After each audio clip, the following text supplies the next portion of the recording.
I think the difference is exactly what you were saying, that George Floyd was an innocent man and Charlie Kirk was a public political figure who made a lot of really harmful remarks. I think that my biggest frustration in the way people have responded to Charlie Kirk is there's so much policing of the way the left has responded to it. If we're not falling to our knees being like, this is a terrible thing and Charlie was an innocent man, and essentially ignoring his entire past, definitely don't condemn political violence, but I can also sit here and say he said a lot of terrible things, and I think that that's... What terrible things? I want to hear what terrible Black things. women don't have the mental capacity. No, that's not, he never said that. He never said that. See, this is the problem with fake news. Hey cousins, so today we are going to be taking another look at the Dr. Daff show. I really enjoyed the last time we reacted to one of their debates. It's similar to Jubilee, except it seems like these people are not the extreme sides of the spectrum, so it seems to be a lot more fruitful of discussions.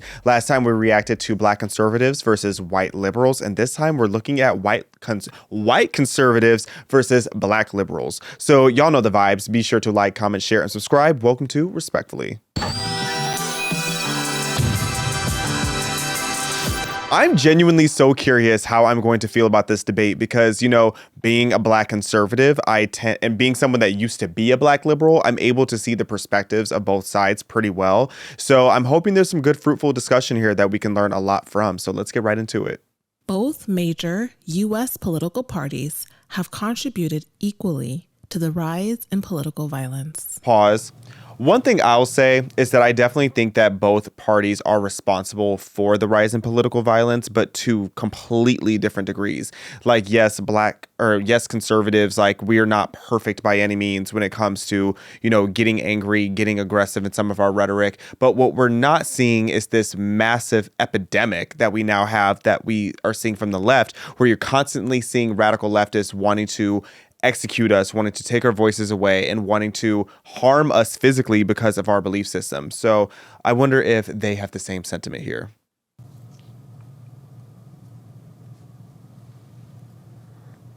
This is a little bit more of a touchy subject, and obviously we're in the heat right now of Charlie. I go to Charlie's church. My pastor was Rob McCoy, who's Charlie's pastor. Great guy. So our church right now, we're mourning, we're grieving. I was just with Charlie a month ago. So to speak to that, the response that I've seen on a national level has been prayer. It's been vigils.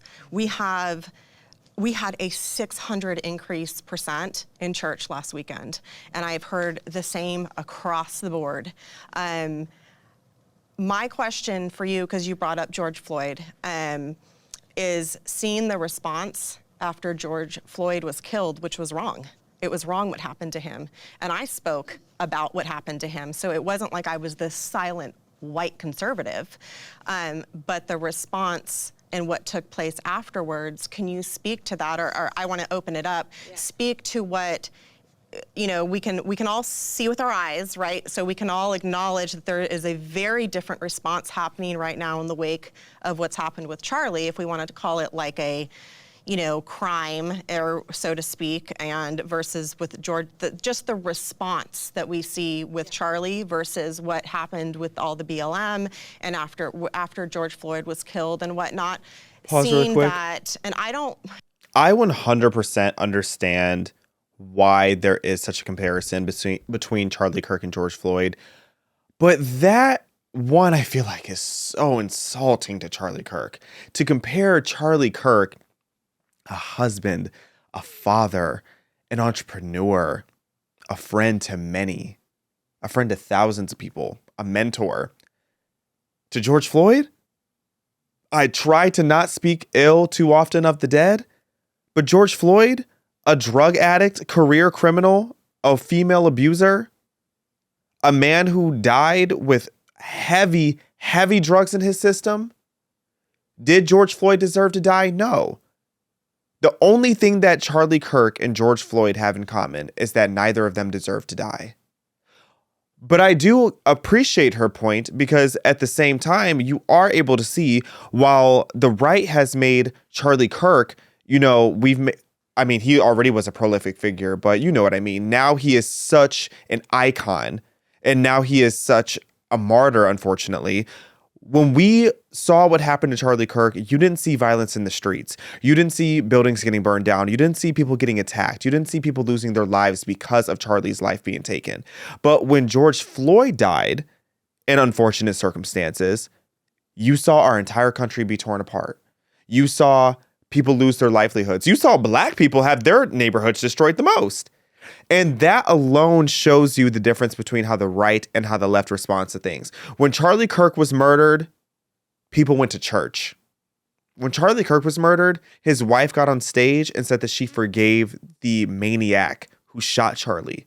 But when leftists see someone die, I'm very careful about using the word murder with George Floyd for many reasons that you already know at this point.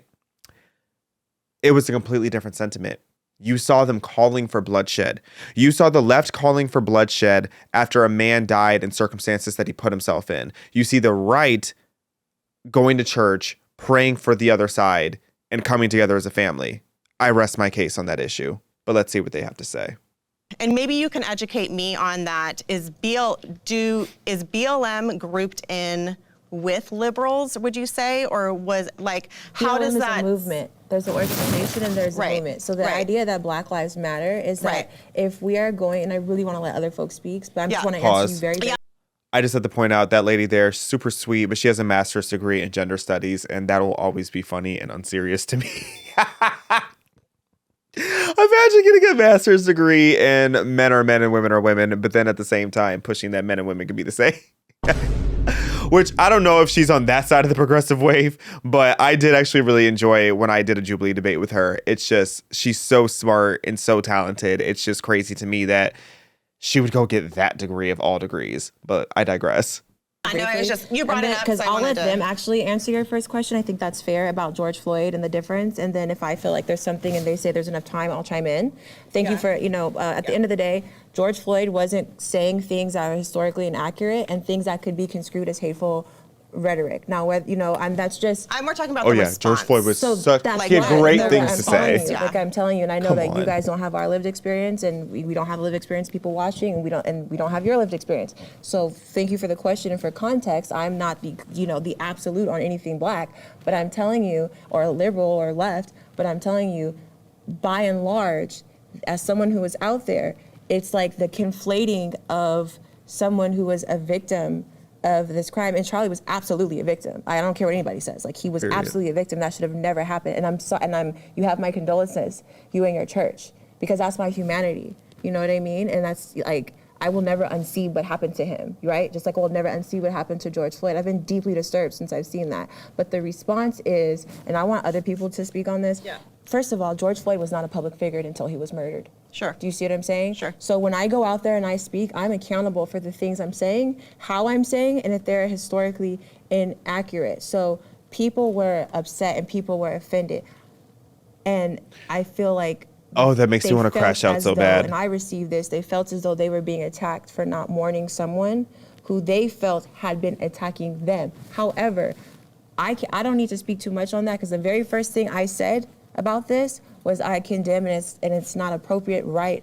And nobody wins, and it says more about us than anybody else if we celebrate someone's murder.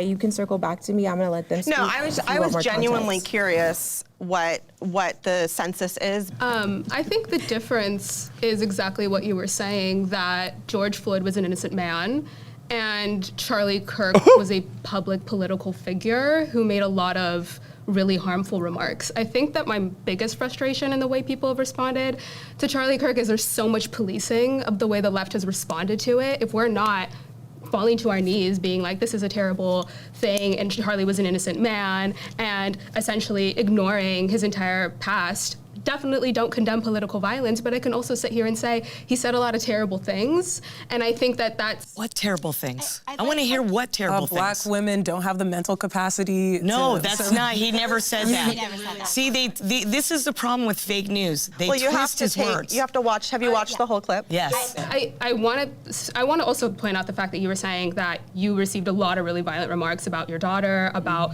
yourself, and I don't condemn any of that. And I think it's important to hone in on that specific specifically on interpersonal political violence, because I think that's what most of us can relate to and understand, and ultimately sows the seeds for something like Charlie Kirk to happen. So I think that that's like a relevant piece. So I absolutely condemn all of that. But when you're saying that, oh my God, I had all of these people get so mad at me about the fact that I voted for Trump, why is there not a reflection on why that was the response? Like, instead of looking at her t-shirt and being upset about that, like, why is she saying that pretty girls don't like Trump? But see, like, why don't we have that? I already know, because I've talked to people on the left. When I had a Pause rally, really quick. It's so ironic when I hear somebody progressive say something like that. They're like, oh, the reason that you get backlash because you're conservative or voted for Trump is because it's obviously a bad thing to be conservative or voting for Trump. No, that's just you being intolerant. That's just you being a hypocrite about the fact that you're this tolerant, progressive, liberal, and you're so liberal until it disagrees with your train of thought. Because, I mean, it's like when they try to act like the right is so extreme. Yes, we have our extreme sides, but nobody in the mainstream right for them. Well, these days it's changing, but up until I'd say the last 3 months, nobody in the mainstream right wing, both as politicians or commentators, was this radical extreme person. It's like, God forbid, we just want people to go to church and eat red meat, like, and to protect children. Like, is that big of a deal? They really try to act like being a conservative is just this far-fetched, unrealistic expectation of the world. And for the most part, the modern conservative, a lot of modern conservatives are really just classical liberals, and it means leave me alone and let me live my life and stop trying to shove your rainbow down my throat. That's all we're really asking for. It's like, can you please get away from my throat? That's all we want. That's all we want. Did I continue? I let them speak. I let them speak and have a voice. I wasn't trying to silence them. I'm being silenced. I got kicked off of Facebook twice. I got kicked off of TikTok. I have to keep making new accounts. That's censorship. That's not the American way. The American way is freedom of speech. And that's what happens in tyrannical governments. And as much as I was deeply disturbed by the videos of George Floyd, I cried when I saw it. The fact of the matter is, he was a criminal. He had stuck his gun at a pregnant woman's belly. He was taken in for a crime. He was on drugs. That was part of the problem. That's not excusing anything that was excessive. Pause. Shout out to this white woman. Shout out to this white woman. A lot of white people in general, but especially white women, are terrified to have a real conversation about George Floyd or about any of these topics. And kudos to all of these women for being able to have a civil discussion, because again, this is why I'm really enjoying the Dr. Daff show. No shade to Jubilee, but Jubilee's getting a little too ghetto with some of the people they keep casting. But this is how you have a conversation. And I want to give her 10s, this nice white lady right here, for the fact that she is sitting in front of a whole panel of black women and is not afraid to acknowledge that George Floyd was a career criminal and a drug addict and not a good person. That takes courage.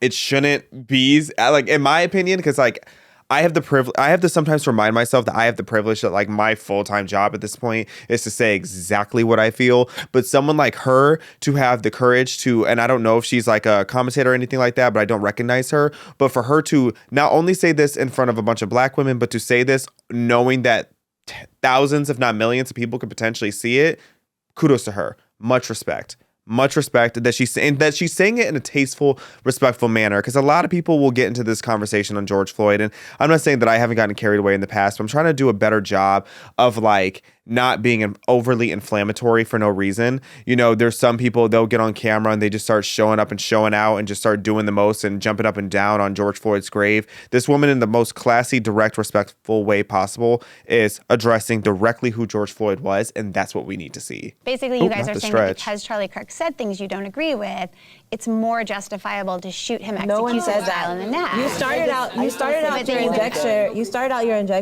out your statement with saying that we both deem it, we all, as a group, in totality. And that's what I think you're saying you understand the okay, so correct me if I'm wrong, because I wouldn't want We're pushing back on things that are being inaccurately represented. So you cannot say that you see. The thing about it is, we said out the gate, we do not condone that. Much to the detriment and pushback of a lot of our own communities. Y'all don't. But what we're not sitting up here doing, respectfully, which is what I'm hearing from you, I don't want to speak for you because I feel like that's impolite. So you could tell me if I have it wrong. But it seems as though that you're inferring that the January 6th was just a protest that got out of hand, or equating it to, and let's be also clear, Black people, liberals, are not the only ones that rioted after George Floyd. I totally know that. The entire planet. Well, the entire planet. Think about Antifa that. did a lot of To rioting come too. back to the prompt, when you talk about I what say things incorrectly all the time, so let me not try her, because there's a whole compilation of me saying things wrong. inside having more political She violence. said the entire historically. planet. The entire She stood on it, too. planet The planet. got tired of the white supremacy She had led to spin the political block on that violence word. that happens in this country and the violence that happens to people. It's just, it It's is okay. what Her it face is. card is Why tea. do She you gets think away they with it. rioted after this? And the thing is, it says, I can sit up here and say, I did not agree. I've been on some of the same shows Charlie Kirk was on, and I am disgusted what happened to him. I am deeply bothered on a spiritual level. Like, I am I believe deeply that. bothered She by really that. is sweet. Because I don't need someone to die to see them as a human. This is why the rest of the people that are not like me, but are like me to your guys' eyes, feel the way they do. Because they are not there. You are right now in real time dehumanizing George Floyd. That should have never happened to him. That is a move that most police departments don't even allow because it's lethal. I don't care what he did. Nothing warranted that. And nothing Charlie Kirk said warranted him being shot in the neck. I agree with that 100%. And that is the problem. And that is why a lot of people who have not done the work on themselves like I have feel the way they do. I completely agree with what you said there, and I totally agree with that. And like I said, I definitely appreciate it, and I can tell that you have a really good heart. And I, again, in no way mean to dehumanize anybody or say that anybody agreed. I was responding to what she had said. Derek She Chauvin was is saying, a criminal in that situation, not George Floyd. and Derek Chauvin was a criminal in that situation, so that I also agree with. I was responding to what she said. It seemed that she was saying, I understand people not being upset by the assassination of Charlie Kirk. There was actually videos on TikToks where they were like dancing and celebrating. And I think that for that to be even understandable is a problem. And it's a problem that the left refers to the right constantly as fascists and Nazis and racists. And that is dehumanizing. So and I think there we are is not a that level of monolith, though. dehumanization. And I think that is problematic. But I also think that when people see racist things happening, that's How do we where know that was about race, though? How do What? we know that that what was about race? that the whole George Floyd was a race thing? I'm That not part. referring to that. Because did you know that there was a But I'm whole not clip? referring to Can that. I finish what I'm talking about saying? in general. I said Let me- racist things. Okay, let me I'm finish very real quick. specific. Let Every me time finish. I referred to that, I've said specifically that example. Okay, let I'm me not referring finish. to that. Let me finish this. Will, this is the problem with the media. wait. They take sound Did she bites. just wait? Did she just say, "Can we move forward to that"? I'm gonna start saying that when I cut people off. When I hear somebody about to say some BS, I'm just gonna be like, "Okay, can we move forward to this?" And they don't show you the whole thing. Did you ever see the clip that was taken out that you didn't see about George Floyd? Did you see that where he was already in the car telling people he couldn't breathe and you see him popping a fentanyl? Did you see that? Are you justifying Derek Chauvin being on George Floyd's back for 9 minutes? Okay, now there's Are you no. justifying Derek no, Chauvin? Okay, actually, so from this. can we move on now to let Can me you answer finish. that question? Let me Can you finish. answer that question? Now, yeah. Answer that. So I I am. don't care I'm if he trying was to, riding but a you gotta let unicorn me on finish. Mars You gotta before. let me finish. From this view, it looks like his knee is on his Okay. neck. Well, they had the view from this angle, and it was actually on the shoulder blade. So this is what happened in the court. And this is somebody. Should his foot have been on the shoulder blade for 9 minutes? It was on the That shoulder killed him? blade, but the thing Wherever was, it was. he was Should he have been kneeled on? struggling in the car. He was already in the car at a point, Should talking he have about been- not being able to breathe. Actually, the way he died was not because of that. He died because he popped fentanyl. That was a lie, because they want to pit us together. This is a divide and conquer tactic. The media wants to use this. Why don't they ever talk about all these children being butchered in Chicago from gangs? Why aren't they on the cover of the magazines? Because it doesn't lives fit the mattered. narrative. They want us to be divided. And they agree do with this. They that. pit people against each other. Whites against blacks. And the narrative you're gays talking about, against George Floyd, who was murdered, is not heterosexuals. helping. Jews against Zionists, against Not the Jews against Zionists. the people in Gaza, Palestinians. It's Sis, all you had it divide in the and first conquer. half. That's why we got to stop allowing the media to divide us and turn it off and read the bills. And you know There's she even wanted lesson. Marjorie. I just know that lady in the green, bless her heart, but she definitely wanted to be called Marjorie Taylor Greene. That's why she wore that color. The next prompt is: white privilege is a real and present force in America.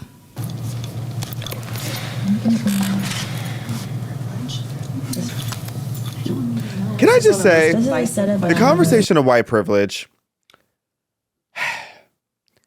The reason, like, if I had to say yes or no, I'm going to say no. However, I do want to add nuance to the discussion. When we talk about white privilege, what a lot of people equate to being white privilege are actually just socioeconomic privileges. Because if you're black and wealthy, then people will be like, oh, well, white privilege doesn't affect you because you have money. It's like, okay, then it's not about race. It's about money. The real privilege is green privilege, socioeconomic privilege. But when it comes to just like, there are certain societal stereotypes that you do or do not deal with based on your race, but that has to do with patterns, if we're keeping it all the way 1,000. The reason that if a white person walks into a store and a black person walks into it, and I'm not justifying it. I want to be careful with the way I word this because I'm not justifying it.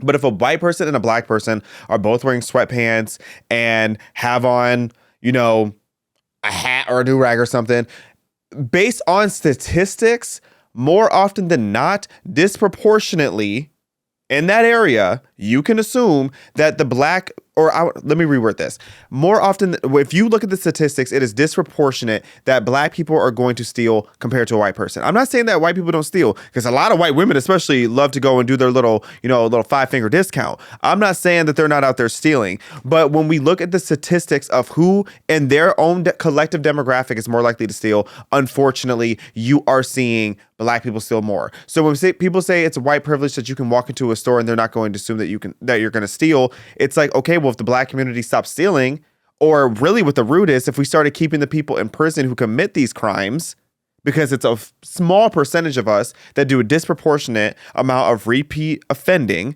we wouldn't have these stereotypes anymore. We would not have certain racial privileges if the stereotypes didn't exist. Period. Yeah. I will say, I think there's like a privilege, I know that sounds crazy, to being, having to do more than us and having gone through so much. I think that we've heard a lot about spirituality. And pause real quick. I'm sorry. I got to say this too. I got to throw this out there. If they really wanted to have a hot topic, they would say black privilege exists. I have to say it. There are so many more things that you can get away with saying or doing, or so many benefits that you have in society for being black. Okay. You want to talk about reparations? We have reparations on a societal level and on a government systemic level in so many different ways. So yes, black privilege on paper undeniably exists. It is literally a privilege to be black when you apply for a job or for college. You don't have that when you're white. There's no such thing as systemic white privilege, but there is systemic black privilege. Okay, when it comes to society's perspective of you, then you might have some low, racial inequities, but that's again because stereotypes come from patterns. It's that simple.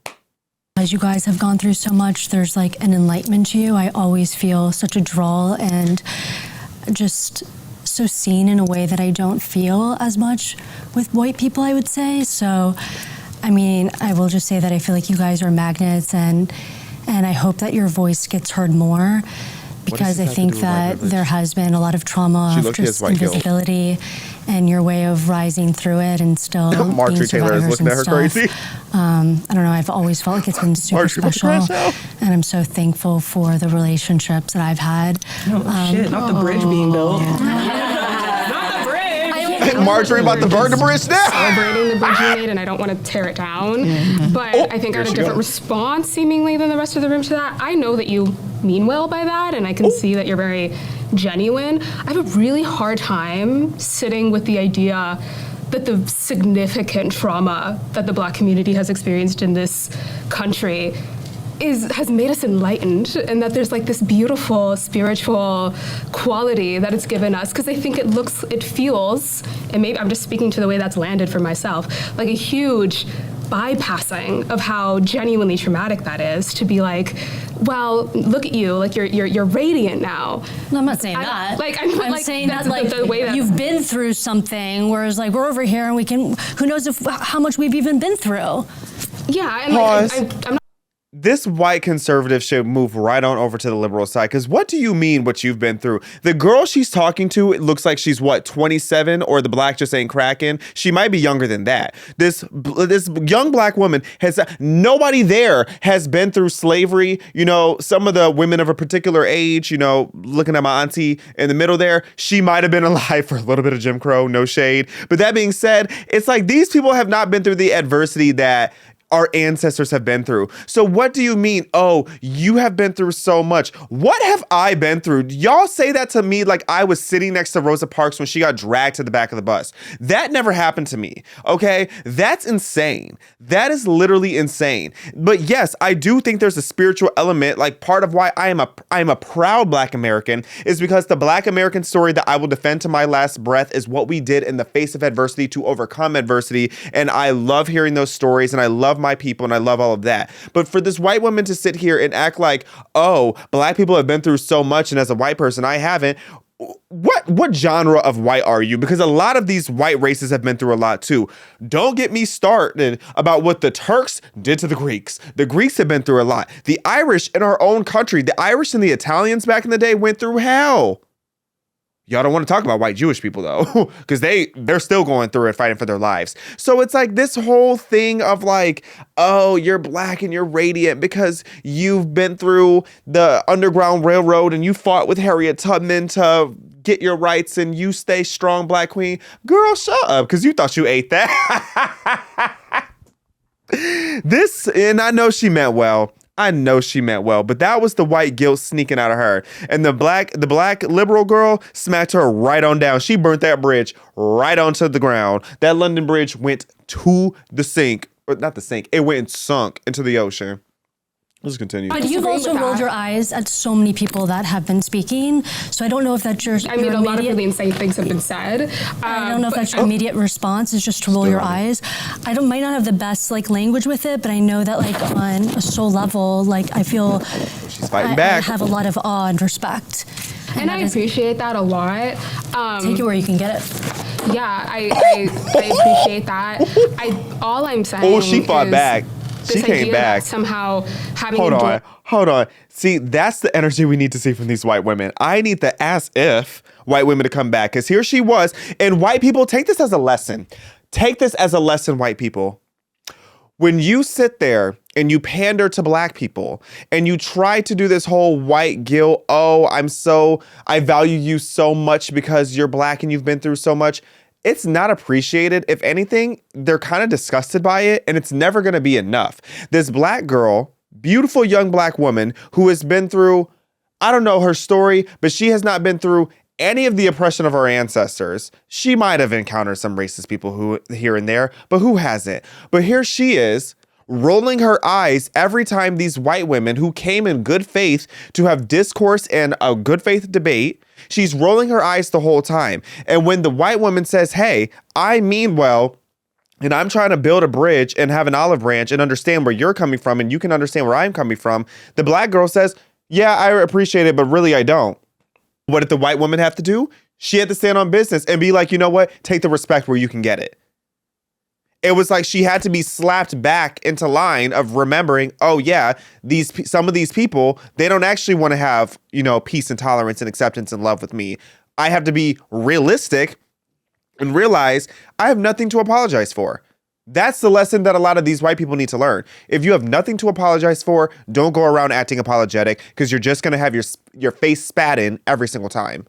What the Black community has endured in this country, and coming out the other end, barely surviving. There are people right now who are not surviving. Yeah. That's somehow a privilege is ludicrous. And like, maybe what you said completely landed wrong with me, but that's how I took all of that, and that's all. Racism is not about Blackness. Racism is about whiteness. Because when slavery happened, there were Native Indians, there were poor whites, and there were slaves, and they were all not too far from the same hardships. So people that were wealthy, just like now, were like, we got to find a way to separate these people. So they told poor white people, well, you know what, you might be poor, but at least you're not Black. And I'm using that language intentionally. So all of that was put into policies to make to what we see today. So it's just, I understand what you're saying about the Band-Aids in the hair, and it's real. Shout out to Fenty. But It's a Fenty bra. I love it. I love it. But couldn't it be also because of the population rather than the color of your skin? Could it be like, oh, we're learning how to do hair? Yeah, but she's sharing let me her finish. experience. Let me finish what I'm sharing let me finish what I'm American saying. history. Can I finish my thought, please? So we're looking at the population. The black community is 13%. So when people are learning to do hair, maybe it has nothing to do with just because you're black. It has to do with people are learning how to do the majority of the population's always hair. been the excuse. That's true, but I'm just saying that Pause. it could be. Pause. I know good and well they did not just try to have an argument that it's racist that white beauticians aren't learning how to do black hair at the same rate. Here's the thing, and every single person up there knows that that's BS and a lie. Black hair is yes, I think it's important that if you're going to be a very skilled beautician, maybe you should learn how to at least do the basics of every single hairstyle. But if you live in an area where you're not going to, and actually no, let me even stop myself from that. There's a reason why there are like black beauty shops. It's because that is a whole different specialty of hair. If you don't know a lot about black hair, it's very easy to try to go and tell a beautician that doesn't know how to do black hair that they're racist. But that's not the case, because every single element of the science of black hair is different. When my mom goes and gets her hair done, that's like a 6-7 hour process. When a white woman goes, I think it's like 2 max. Correct me if I'm wrong. Unless they have some super fancy hairstyle. If you are a white woman and you live in a predominantly white area and you're doing white clients' hair, why are you learning how to do French rolls and sew-ins? You don't need to know how to do lace fronts if your clientele are not getting lace front wigs and doing the different things that black women do with their hair. So it's just completely unserious to have this expectation that white women are supposed to go out of their way, or white beauticians are supposed to go out of their way to learn how to do hair that they're not doing. And here's the thing, what black woman do you know is going to seek out a white beautician? Even if a white beautician knows how to do black hair, you're not going to seek them out. You're going to want somebody that knows how to do your hair, how to do your hair texture. These white women don't know what to do with a 4C curl.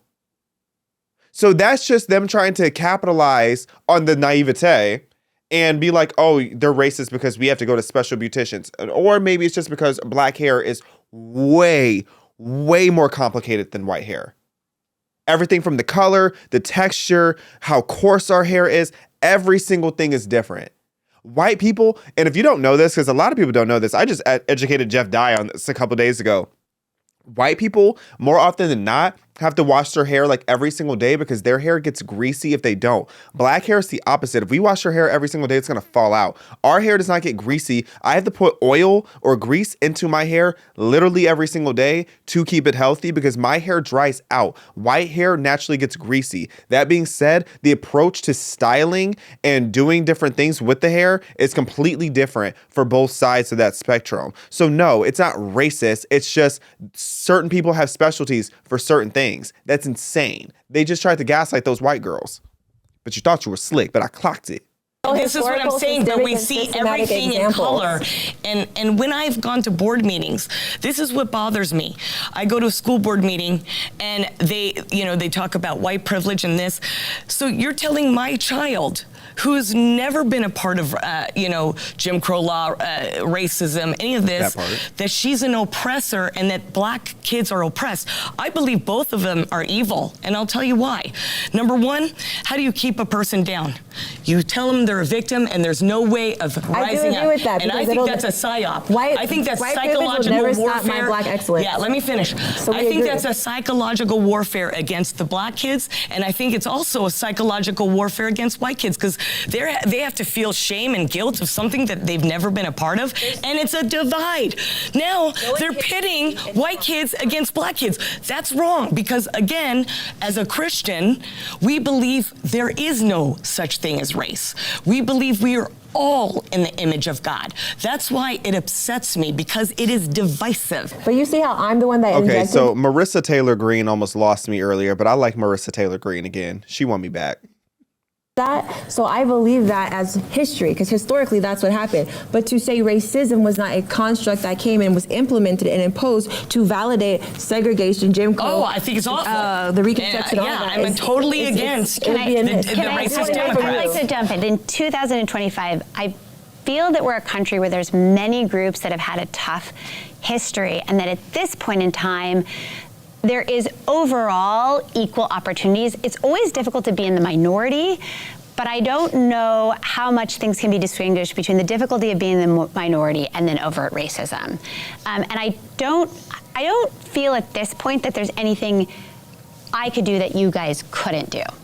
And that's ultimately why I made that choice. Yeah, I mean, with what you were ending with, that we're capable of doing the same things you're capable of doing, I do think that's true. But being in a position where I can even think to reflect on what other people are doing and know that I have that access to it is within itself a privilege. I grew up, I went to one of the best school districts in California. I took college readiness courses, like very young. I was very much. So you agree? You think you're privileged? You agree? You have socioeconomic privilege and you don't have anything holding you back systemically. You're not oppressed. Case closed. So it's like, I don't know what you possibly could sit here and try to argue that there's white privilege when you just acknowledge that everything that white people can do, you can do. If anything, you have more benefits than white people because it sounds like you come from wealth. Maybe that's why you sound so entitled. Yikes. Let's move ahead.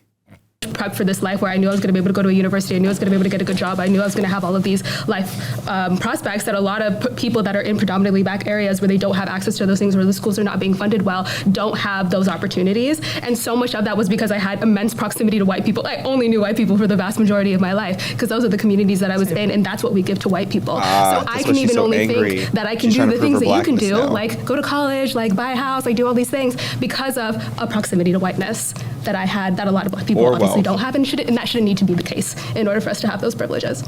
Yeah, it's not a it's literally not a proximity to whiteness. See, people like this, I wish that they could just go and be around poor ghetto white people.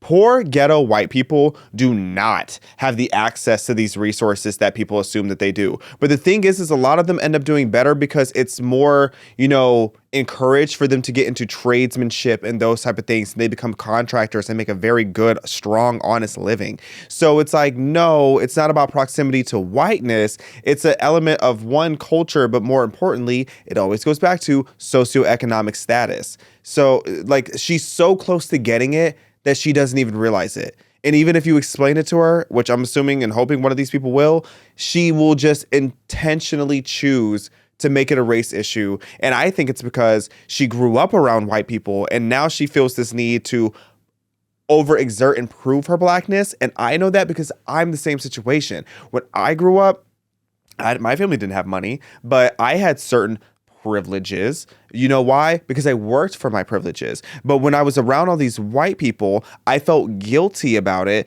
And when I got older, I felt the need that I had to go and try to prove my Blackness, and I had to go and join BLM and join all these causes and make it seem like in my mind I was so overly oppressed when no, I was not. I wasn't oppressed at all.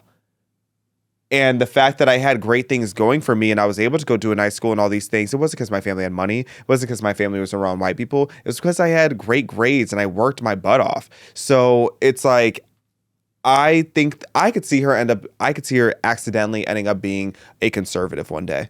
I could. As soon as she realizes that she is more likely than not trying to prove her Blackness to herself in a way that I was in 2020, I think she'll come around. But she has to get rid of that stank attitude first. Well, thank you, cousins, for tuning in for another episode of Respectfully. Be sure to go and check out more of the Dr. Dav Show debates. I really like the way that they do their debates. They seem to be a lot more calm and respectable. And I should look and see if they're casting. I should see if there's any that I should jump on as well. And I appreciate you guys tuning in. Be sure to like, comment, share, and subscribe this episode. And I will talk to you guys soon.